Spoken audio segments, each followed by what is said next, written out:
سلامونه ګرانو کتونکو اوریدونکو او لوستونکو د وایس اپ کې پی په دې پلیټ فارم باندې چې دا د تیرو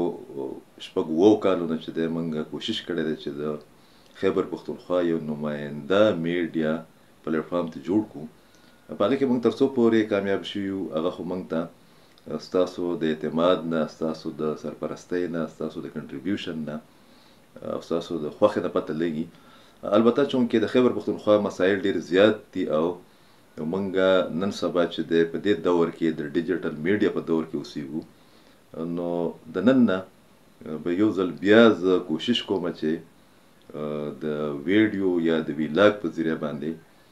د خیبر پښتونخوا چې کوم ایشوز دي هغه دلته کې ستاسو په خدمت کې چې د پیش کړم. زما سره چې کوم معلومات دي د هغې په حواله باندې لږ ډېره تبصره چې کوم ده هغه هم وکړمه او بیا لږ ډېر تجاویز چې کوم دي چې کول څه پکار دي وی آوټ چې ورته موږ انګریزي کې وایي په هغې باندې هم موږ خبرې چې دي هغه وکړو. ډېر مشکور یم د خپل ټاپ منیجمنټ چې د ادارې ډېره په بیلنس طریقه باندې وچلوله. د هغه ملګرو چې هغه زما کولیګز دي هغې په دې کې څه وقفه رانوسته، څه تعطله پکې رانوستو او بیا خاص کر د حسن خان صاحب چې هغه په دویمه درېیمه ورځ باندې د خپلې آرا نه چې دی هغه تاسو د ویلاګ په ذریعه باندې د ویډیو په ذریعه باندې چې دی هغه خبروي. د دې دور چې کومه تقاضې دي بیا په یو داسې وخت کې چې موږ د فیک نیوز او پروپاګاندا نیوز په دور کې اوسېږو او بیا د خیبر پښتونخوا چې کومه خصوصي ډاینامیکس دي او کوم چې موږ ته چیلنج راپېښ دي یا په کومه طریقه باندې چې موږ دلته کې ژوند تېروو، په هغه حواله باندې کوشش دا پکار دی چې موږ د ښه معلوماتو دغه تسلسل چې کوم دی هغه جاري وساتو. په دغه حواله باندې که موږ وګورو نه د خیبر پښتونخوا چې کوم میډیا هاوسز دي هغه د صوبایي حکومت یا د فیډرل ګورنمنټ د لا تعلقۍ د وجې نه یا د عدم توجهۍ د وجې نه هغه د مشکلاتو سره مخ دي. بیا د ډیجیټل دور دی، په ډیجیټل دور کې چې کومې تقاضې وي په هغې باندې هم ډېرې ادارې چې د هغه پوره نه خېږي. نو موږ کوشش کوو چې وایس اپ کې پی لږ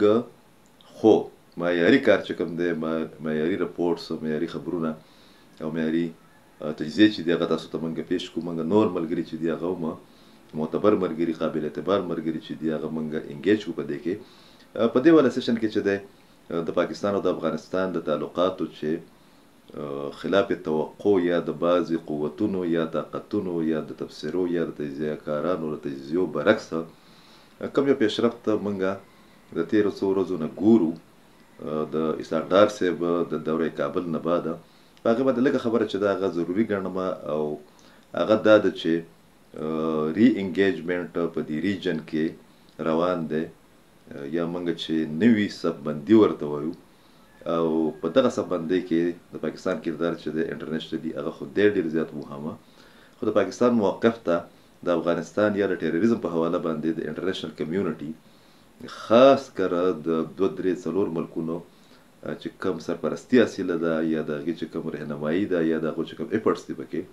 د هغې ذکر په یو غټ فریم ورک کې چې د هغه لازمي ګڼم او هغه دا چې دغه کوم پیشرفت چې شوی دی د ډېرو بدګمانیانو نه بعد، د ډېره کشیدګۍ نه بعد، په دې پیشرفت کې یو طرف ته د پاکستان حکومت غیر معمولي دلچسپي ښولې ده، باوجود د دې چې د پاکستان چې کوم تحفظات دي د ټي ټي پي یا د بي ایل اے د افغانستان په ځمکه باندې د موجودګۍ په حواله باندې د هغې باوجود پاکستان چې دی ډېر د تحمل مزاجۍ نه کار اخیستی دی همیشه او د پاکستان د خلکو یا د پولیټیکل قوتونو دا هغه خواهش احترام هم کړی دی چې افغانان چونکې د مشکلاتو سره مخ دي نو د هغو سره موږ له تعاون پکار دی. خو دغه د ټیرریزم یا د کراس بارډر ټیرریزم چې کومه سلسله ده په هغې باندې د پاکستان موقف د تېرو کال یو نیم کال نه چې دی هغه انتهایي سخت روان دی او دې نه تاسو اندازه ولګوئ چې په تېرو یو څو کالونو کې یا په کال یو نیم کې پاکستان په افغانستان کې 4-5 حملې چې کوم دي هغه کړي دي چې په هغې کې 3 ایر سټرایکس چې کوم دي هغه پکې هم شامل دي. خو د دغه کشیدګۍ یا د دغه د بد اعتمادۍ باوجود د چین په خواهش باندې په کوششونو باندې د روس په خواهش او کوششونو باندې بیا د هغو په شا باندې ولاړ یا د پاکستان په شا باندې ولاړ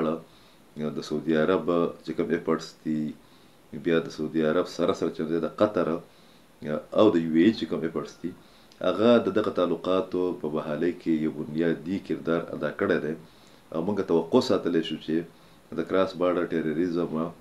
چې کوم غټه ایشو د پاکستان او د افغانستان په منځ کې د تلخۍ یا د کشیدګۍ په بنیاد باندې